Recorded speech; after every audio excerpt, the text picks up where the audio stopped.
Hi, and welcome back to another couch talk. I know it's been a minute since we've done one.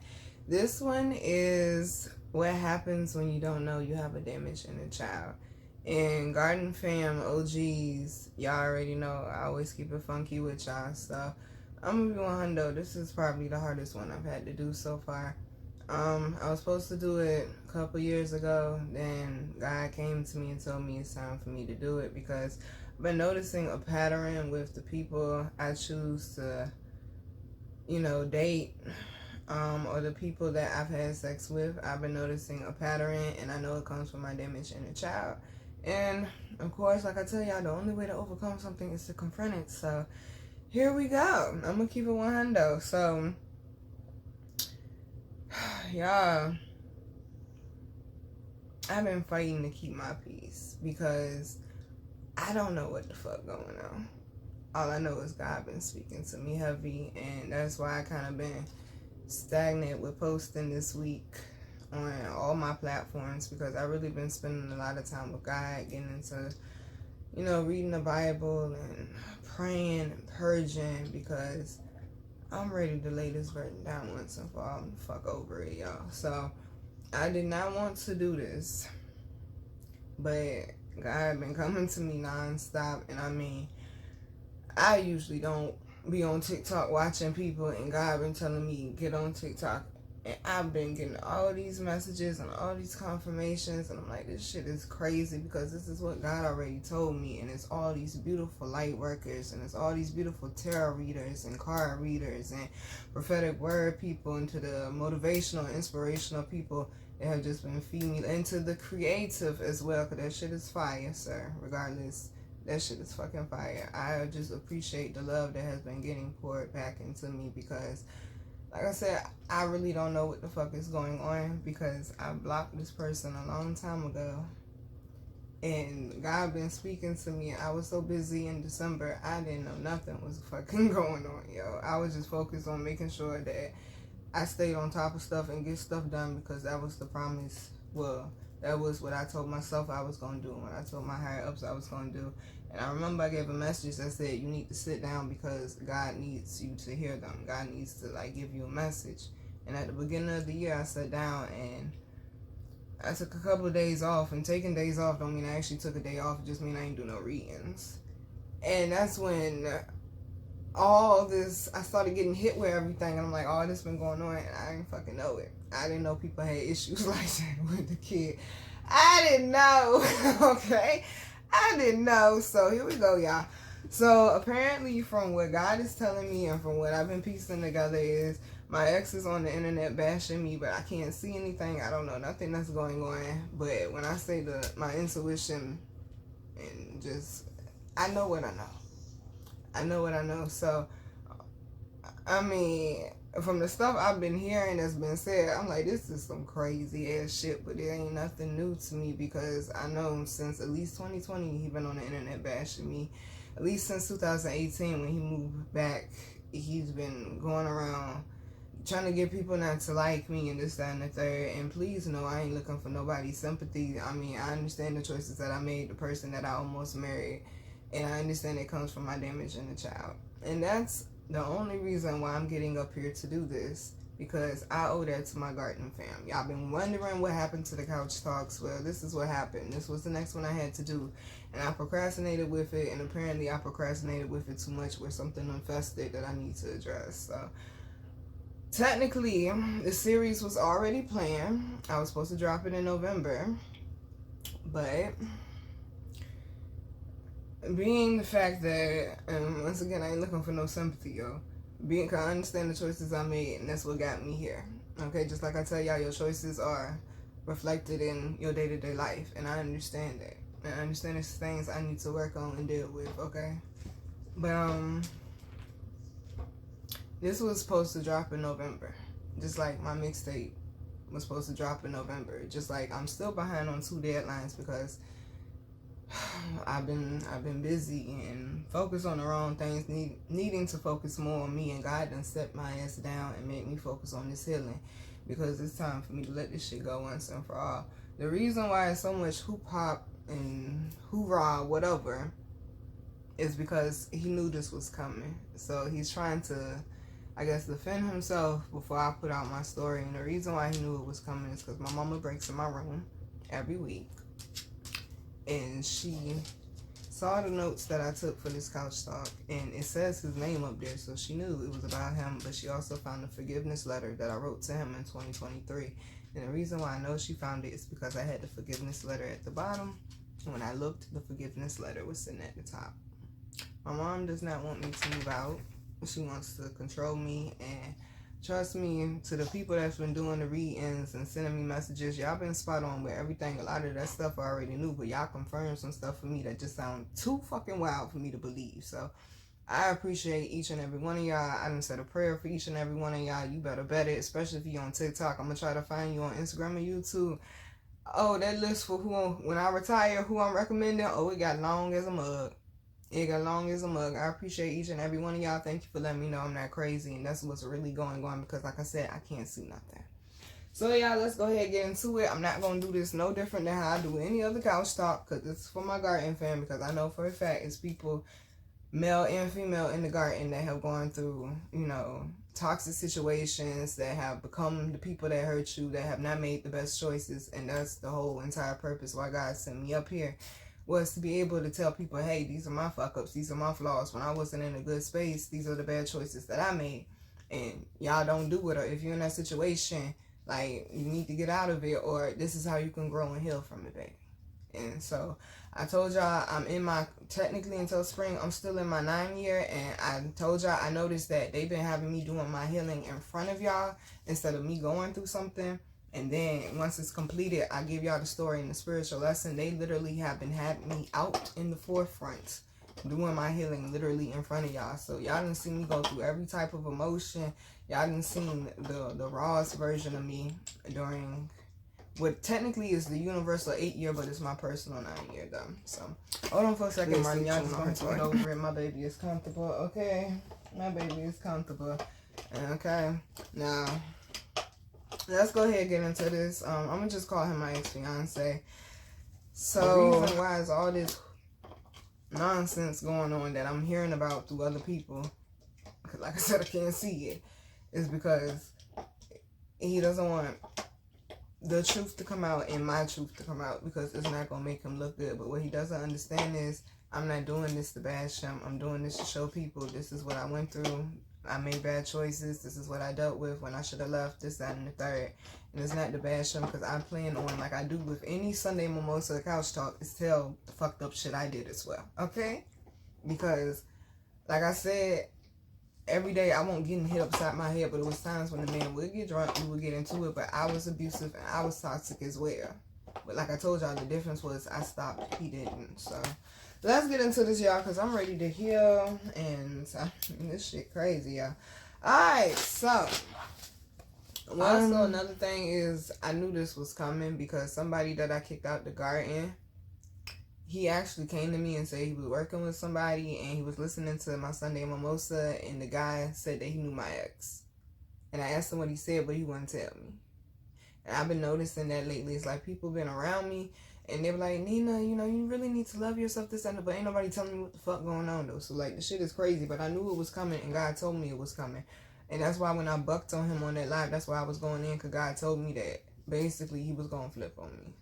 So basically, I met my ex-fiance when I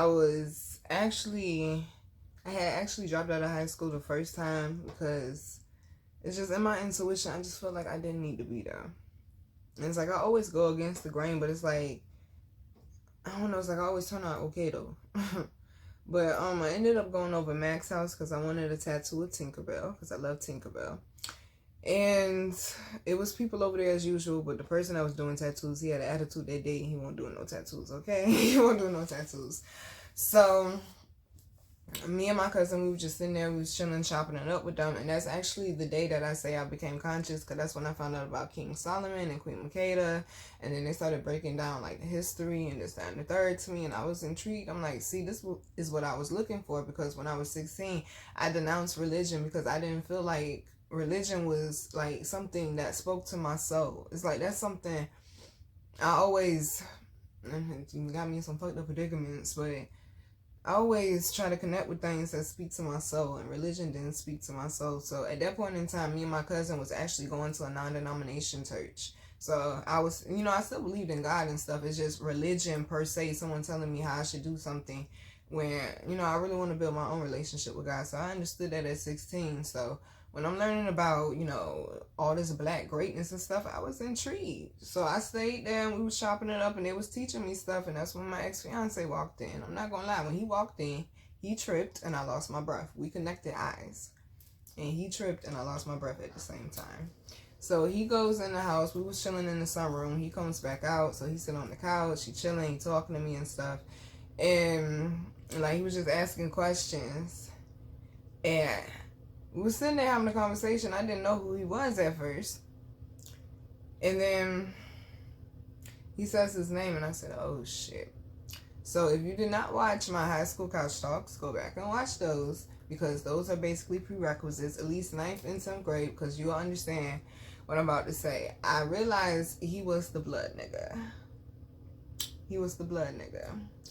So I was like, oh shit. We never met face to face. And I was like, damn, we just had a great ass conversation. And you somebody that, my ex-boyfriend in high school had an issue with and they got into a fight. But the thing is, even though I call him my ex-boyfriend, we weren't really in a relationship though.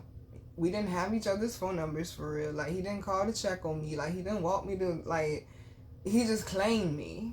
But it's like, we weren't in a relationship for real. Okay? But I say that's my first boyfriend because I was committed, but, So, I didn't tell him that, but I do remember I had someone who I thought was a friend, but come to find out they weren't a friend. They were just using me.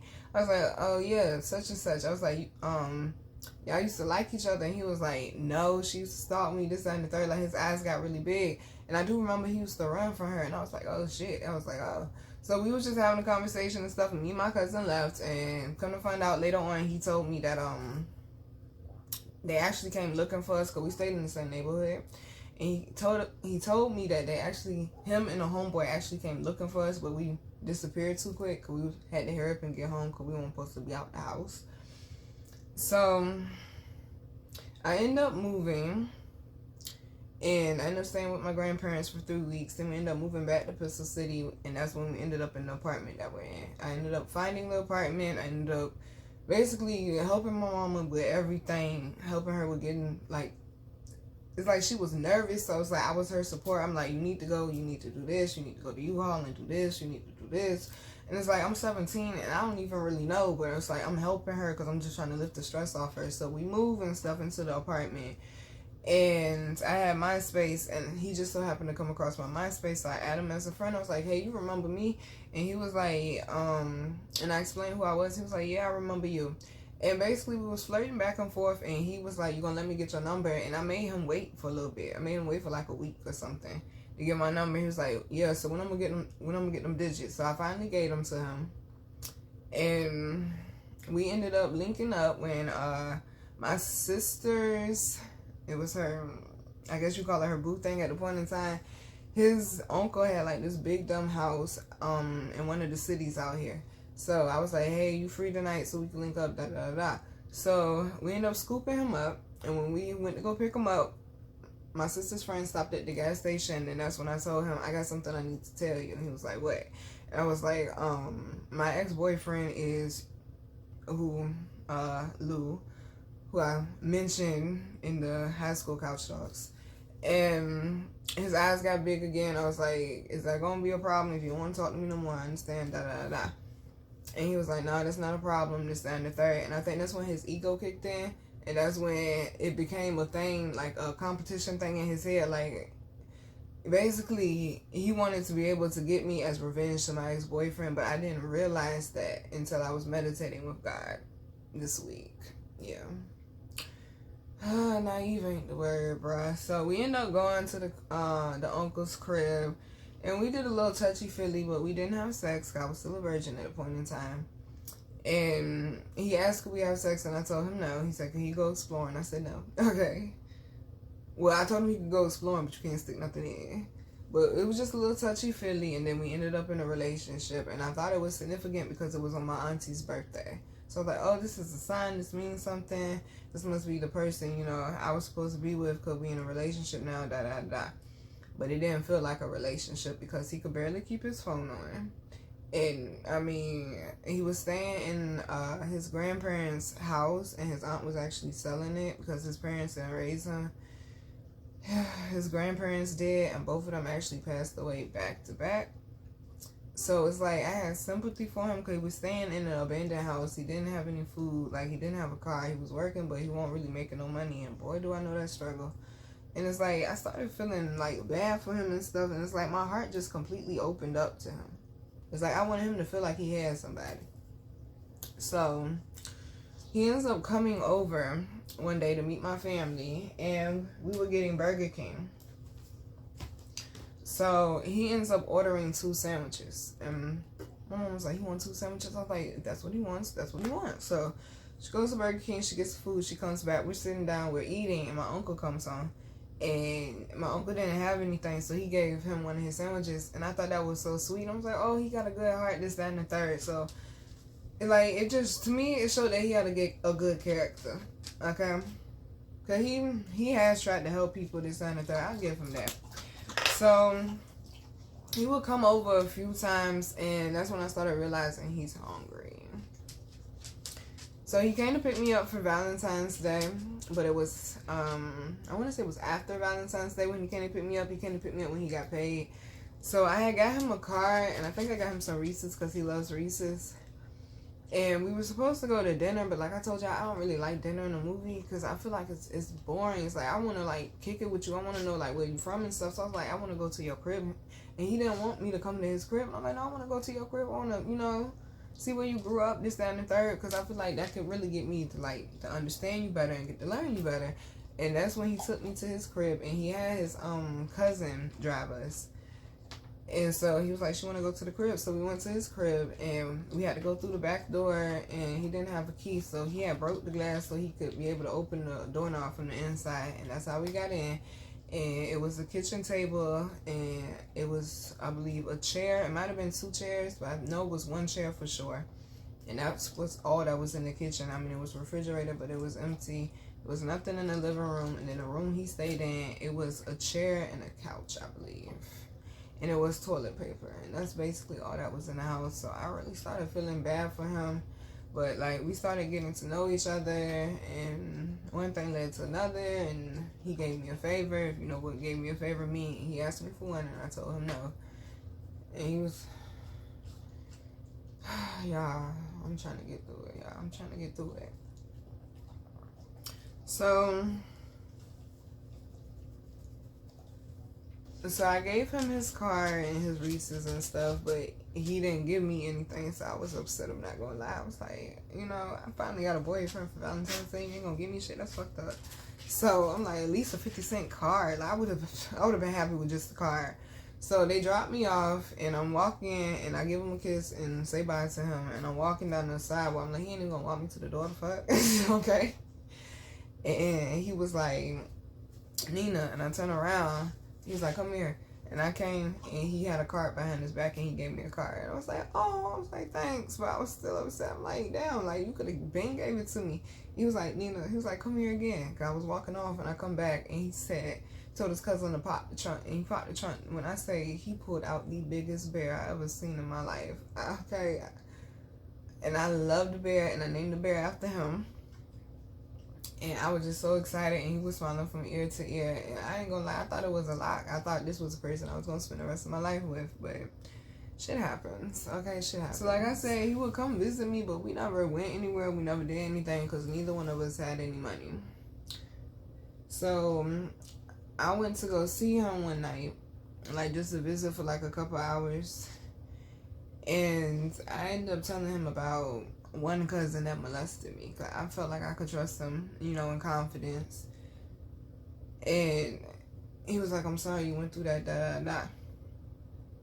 So, like, we just moved on to the next topic. But I felt good because I'm like, that's the first time I said that shit. I felt free. It was another night we ended up going over Mac's house. And I remember it was in May. And It was May 2008. And it was a whole bunch of people over there, and it was this girl I never seen before. And they knew each other from high school.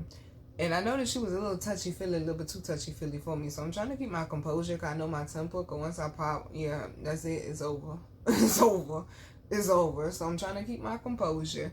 Because at that point in time, I would suppress my emotions. I would suppress my anger. I won't get in a whole bunch of fights at that point in time.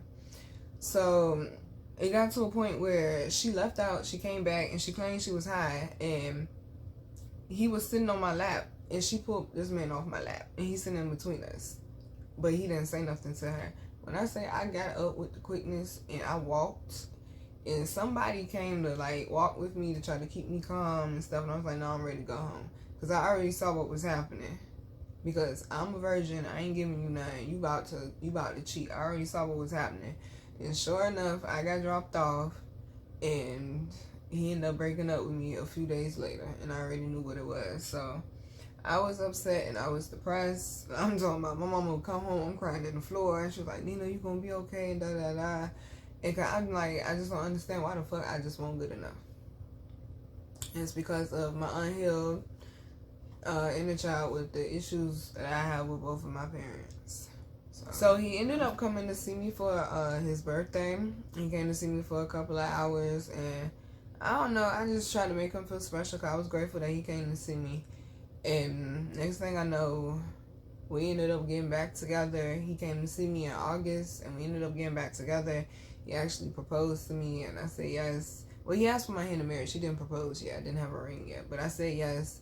No, he actually did have the ring, but he didn't get down on his knee, though. We were sitting on the couch, and I said yes, though, but it was his grandma's ring, so I was honored. It was his grandma's ring. So I had this black onyx ring that was my favorite auntie that passed away's ring. And I used to wear it all the time, so I put it on my hand. I let him put it up there, and then I put my auntie's ring in front of it because the ring, his grandma's ring, was too big. So we ended up getting back together, and we didn't have sex, but I gave him a favor for the first time. And, you know, I tried to be fancy. I did it with ice. You know, I tried to show him, you know, even though I might be a virgin, you know, I am, you know, I'm willing to explore things of that nature. You know, I'm open. You know, I'm open. So, I don't know. It's like we just started deepening our bond in our relationship, though. And my grandma on my dad's side ended up getting sick. And she was in the hospital. I went to go see her in the hospital, and my dad did not want me there, but I didn't care. I'm about to go see my grandma. I just knew my intuition wasn't good. And she ended up spending a week in the nursing home, and I went to go see her every day but one day because I was like too tired. But every other day I went to go see her. And the last day I went to go see her, I came home, and I remember it was 11 o'clock at night. My uncle called me. He said, I got some bad news. Your grandma passed away. So I ended up telling him, and he was like, he was like, I want to be there to support you, this, that, and the third. And he was like, can you ask your mom, can I stay the weekend? So I convinced my mom for him to stay the weekend, and he ended up moving in. He never left. He came with this big ass duffel bag. It's like the way he came packed, it's like he came packed knowing he was coming to move in. Me not realizing this is a game, this is the cycle that he does. We had one conversation about his baby mama, who just so happened to be locked up, like I told y'all, for selling crack because she was trying to make money, and she was 16. She was trying to make money, but it's like he wasn't working, he wasn't contributing. And so like she ended up getting caught, but like she was trying to make money for her daughter, and I understand that. Okay, I actually think, you know, that's some boss ass shit. Like, not in like to praise like the street life, but I mean the fact that she was 16 and she was having a hard time getting a job, and she did what she had to do to take care of her baby. I think that's some boss ass shit. All honesty, like she ain't wait on him. Like, real talk. And then their daughter is an amazing, amazing, amazing person, yo. Like, so intelligent and amazing. So I won't catch in the flags because your baby mama locked up, and we had one conversation about his baby mama and his daughter. Just one. Okay, just one. And it's like, I'm asking questions like, well, do you go see her? And he was like, no, she's staying in another state, this, that, and the third. I'm like, okay, well, you know, you can hop on the bus and this, that, and the third. It's like, I'm just trying to understand, like, why was no connection with your daughter? I'm like, she needs you, and this, that, and the third. I'm trying to encourage him, you know, like, be there for your daughter. And he just kept giving all these excuses, so I just dropped it. But he ended up moving in. He did go with me to my grandma's funeral, so I'm thinking he's supportive. I'm thinking he's there for me, this, that, and the third. So I had dropped out of high school by this time twice, because when we moved into the apartment, the new semester was starting. So I ended up getting pressured to enroll back into school. So I ended up going back again for the third time. And it was still the same thing. It's like, I just wasn't feeling the work. Now, one class I did show up to every day, I did not skip, was creative writing. And I got an A in it. My teacher said I was the student she always wanted. But the reason why I also started going back to school was because of him. He was like, you know, he's like, I didn't graduate, you need to get your diploma and this, that, and the third. And it's like, he seemed so supportive at first. And I'm thinking, okay, this is the person I'm supposed to be with. So my 18th birthday rolls around, and it was like right before my 18th birthday, we ended up chilling with this female that, come to find out, he ended up sleeping with as well. Okay, it's like the whole relationship, I was just around bitches he was fucking, y'all, basically. And he thought I didn't know, but I knew. Okay, but I knew. So basically, she made it known that she ain't like me, and I'm like, okay, yeah, I'm not coming around this bitch again. So my 18th birthday comes around, and I had a rough day because the females at school was talking about they want to jump me, this, that, and the third. So earrings out, I'm prepared for whatever, but nobody touched me. So he shows up, and he gave me a pack of Black and Milds. I was excited about that because at that point in time, I was smoking Black and Milds. I wasn't smoking cigarettes. I was barely smoking weed, and I was not drinking. I would just smoke a Black and Mild every once in a while. And he took me to Ruby Tuesday, which was my favorite restaurant at the point in time. And when I said we was high as fuck, we was high as fuck. Okay? Like, I had the munchies so bad. I didn't even realize I had the munchies. When I said I destroyed that plate, I felt bad afterwards because I realized I was loud and I was like, you know, being a little uncouth. I didn't realize that because I was high. So his cousin dropped us off, so we needed a ride. And I'm thinking we going back to my crib. Tell me why he called a lady that don't like me. So we end up at her crib. He gets pissy drunk. He passes out. My intuition says go through his phone. I go through his phone. I see these text messages of a woman who claims that she's pregnant and it's his child. And he said, the day my old lady birthday, I can't come over. And she was like, I don't give a fuck about your old lady birthday. When I say I was so distraught and I was over it, y'all. But unfortunately, I as well got drunk, okay? I as well got drunk. And when I say, like, the day before my birthday, the day of my birthday, and also the night, the day after my birthday, when I say I was just so high, and especially after finding out what I found out, I was just completely out of it. And all I know is I ended up having sex with him. Now, I say I gave him my virginity. I'm not going to say I lost it because I made the choice to give it to him, and I do give him that much respect. And I say I gave him my virginity because at first he was encouraging, he was loving. I'm not going to say he's a horrible person, y'all, because I'm working on forgiving. So I'm not going to say he's a horrible person, but I understand his traumas and pains. I know his deepest, darkest secrets, and I would not get up here and tell it. And I know there's one thing he probably worried about. I'm not going to tell your deepest, darkest secret because I actually have integrity, okay? So, he ends up, like, once I know that, like, you possibly got another female pregnant, it's a trigger because that's how I got here. According to what I thought I knew, my father lied to my mama and said that he wasn't with his baby mama, and one thing led to another, and they ended up having me. And my mama didn't find out he was married until I was 9, and I do remember the night they broke up because I never met my stepmama, and at that point I hadn't met any of my siblings, and that's why I say y'all, it's so important to heal the inner child, man, okay? So I was technically the mistress child. When I was created, my father was not married. But by the time I was born, he was married. And from what I was told by my mother, she didn't know that, you know, he was still messing with the baby mama and this, that, and the third. But from my understanding, from what God told me, she did know, and she manipulated my father, y'all. And I actually feel bad for my pops, believe it or not. I do. Because I am the product of lies and manipulation, yo. And this is why I tell y'all, be more involved with y'all children, because you gotta understand how your choices affect your children. And that's why I thank God, even though I had 2 miscarriages and it took a long time to heal from both of them, I'm grateful I don't have kids, because I don't want to bring my children into this mess, y'all. Okay? So basically, I went through life not being able to see my father when I wanted to, and him not picking up because he around his family, this, that, and the third. So I was used to being on the back burner, and I was used to being a secret. And I was triggered because I'm like, shit, now I'm in the spot that his wife is in. And I actually started having empathy for her, because I'm like, nah, I somewhat understand her pain, not fully because I wasn't married and we didn't have children like they did. But I was able to forgive her for the nasty things that she said to me, and wanted to keep my father away from me because I was able to understand some of her pain. So y'all, this is why forgiveness is so important, because you may never understand what somebody's pain is or where they coming from. Now, when I found out that this is what was going on, and allegedly he had a woman pregnant, I was naturally upset. I was not paying attention to my own health at the point in time, because I didn't know that I was pregnant. Now, what no one knows is I snuck into, well, I didn't sneak, but we went to Dollar Tree, and I snuck and bought a pregnancy test, because I was old enough, because I was 18. And I always buy 2. From the first time I ever bought a pregnancy test to the last time, I always buy 2 just to make sure, just to confirm. And they did indeed say I was pregnant. And yes, they were Dollar Tree pregnancy tests. And yes, them bitches is accurate. Trust me. Okay? Trust me. Them bitches is accurate.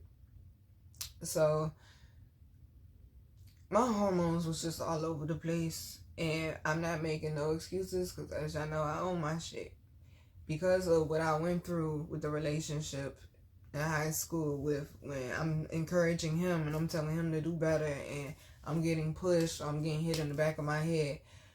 Naturally, that's just, and it's not right. But when you don't heal, when you don't realize, okay, I'm fucked up, I need to work on me, you end up, like I say, turning into the people that hurt you. And that's why I tell y'all, don't become the people that hurt you, because I've done that before.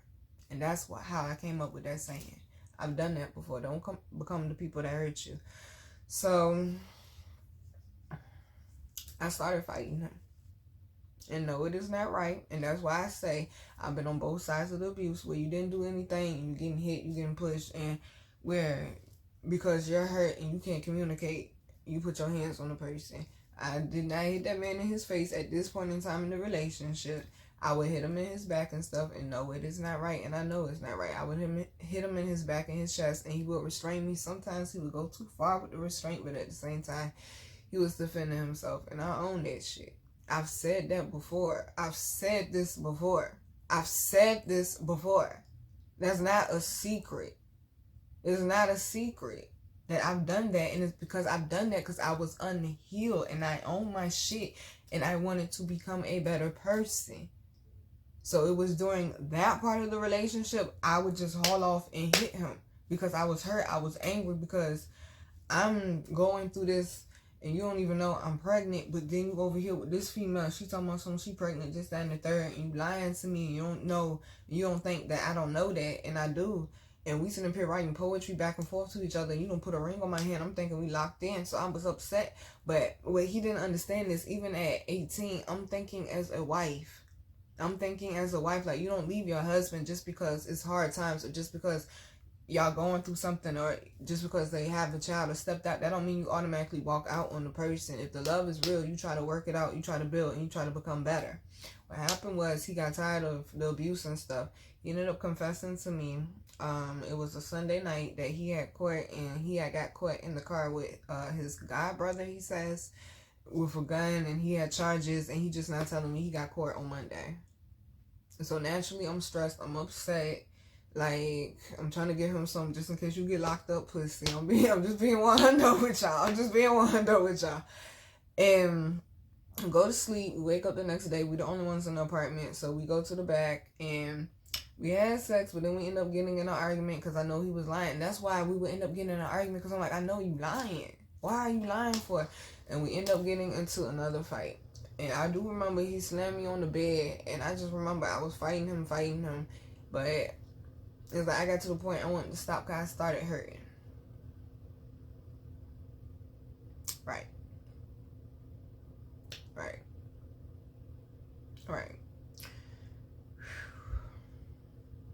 So he ends up leaving because we had an argument.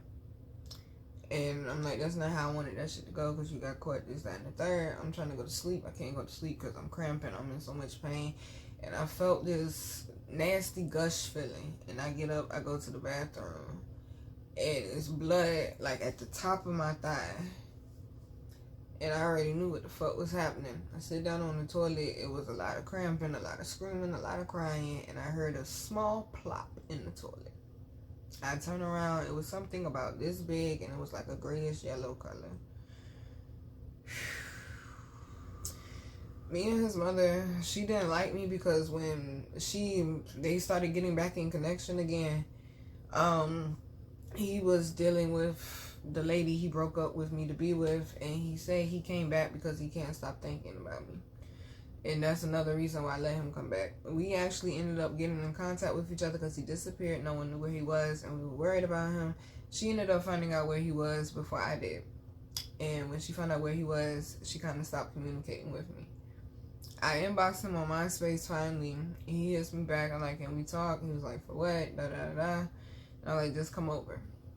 He never said nothing to me, this, that, and the third, about how he was upset about this or how he was upset about that. He never communicated none of that to me. He comes over, I tell him about the miscarriage, we cry together. But what he don't know is I was catfishing the bitch, okay, that he was pregnant. They claimed that she was pregnant, this, that, and the third, and come to find out it wasn't his baby. But when I was catfishing her, I seen a video of not a video, a picture of them on her MySpace, and they were laying on the bed together. So I put two and two together because she was pregnant.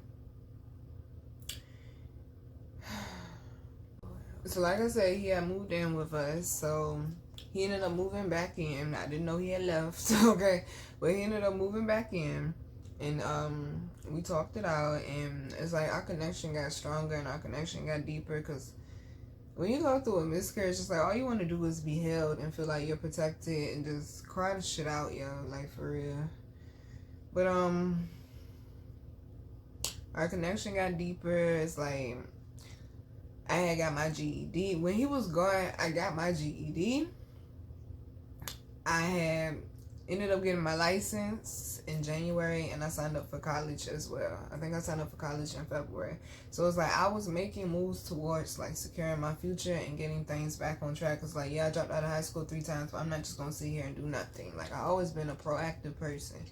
So Valentine's comes around, and he didn't really have money. He didn't have money for Valentine's Day, so I paid for us to go to Hardee's. I bought him some Reese's. I bought him a card. And he ended up going past his the hotel his mom stayed in, and he ended up borrowing like a chocolate rose or something from her.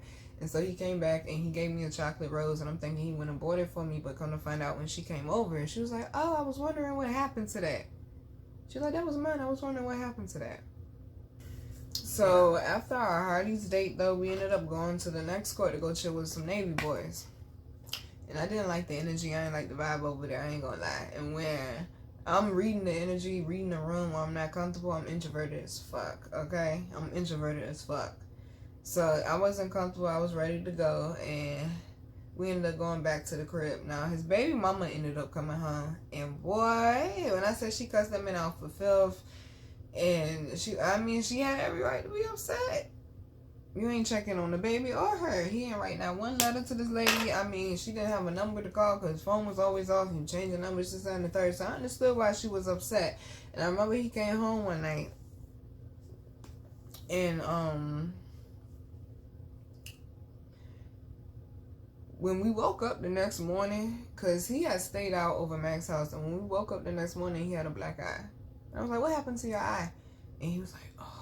This and the third. So basically what happened was his baby mama ended up swinging on him and gave him a black eye. And I was like, oh. And he was mad because I didn't defend him. I was like, I'm gonna go fuck that bitch up. I mean, when you told me why she mad because you weren't there. So I'm like, and that's what I said. I I understood. So he was mad because he felt like I was taking her side. And I mean, I guess I was, because I understand where she was coming from. Even though I don't have children, I understand where she was coming from. Like, she expected you to be there and you dropped the ball. So I understood her frustration, you know. He ended up getting his GED and I was proud of him. I went to the little graduation they had and stuff. I was so proud of him. I went to go support my boo. And he introduced me to some friends that stayed in the next building to us that were quite eccentric, okay? They were quite eccentric. Definitely, for sure. Matter of fact, they're the ones who iguana clawed me, okay?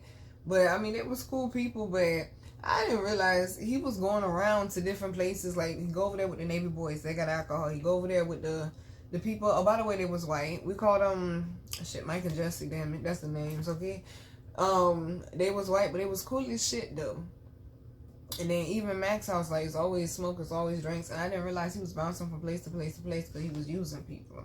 And I'm just walking everywhere with him, just going wherever he go. Okay, just going wherever he go. But I ended up meeting his daughter, and when I say she is the most precious thing, okay, she is the most precious thing. So the baby mama did let him, you know, babysit her from time to time. And so she would come over and I built my little bond with her. I'd be cooking her food, or if she take a nap, I'd tell her a little bedtime story or something and tuck her in for her little nap. I done gave the child a bath. We done went to the park. I done let her freestyle to me about how you can't ride elephants because elephants are too big. And like, that was my boo. She's so intelligent. And I remember at his GED graduation, I was having a conversation with her. And basically she was telling me, like, she wished her parents would do better. And how she didn't want to be like that when she was growing up. And I was just mind blown that a 3-year-old could, like, comprehend all of that. And it just made me realize, like, with my miscarriage, like, you weren't ready. Because I want to be better. Whenever I do have children, I want to be better for them. And it just made me realize I wasn't ready. So we started going over there with the Navy boys more frequently. I just learned how to play spades, and it was the kickback spot. My crib was the kickback spot for a little bit, but my mama got tired of coming home and it's pizza and people smoking cigarettes, listening to music and shit, and playing spades, being loud. Cause he had this one worrisome friend, like the man came over to take a shit one time. Like, you just came over here just to take a shit. Like, nigga, you could have went to your crib for that. Okay, you could have went to your crib for that, bro. But, yeah, my mama got tired of it, so we started going over there with the Navy boys, and I started opening up a little bit. I'm like, oh, there's some cool people. There's some cool people.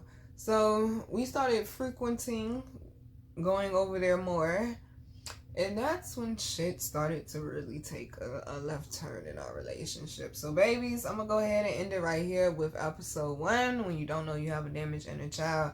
And I will be finishing the series out, and I hope that this was helpful to somebody about why you need to trust your intuition. There's so many times just in this part alone that I've told y'all where God was trying to separate us. God was trying to separate us, and I kept coming back and kept letting him come back. And it's because I really did love him, and I'm not ashamed of that. I love hard.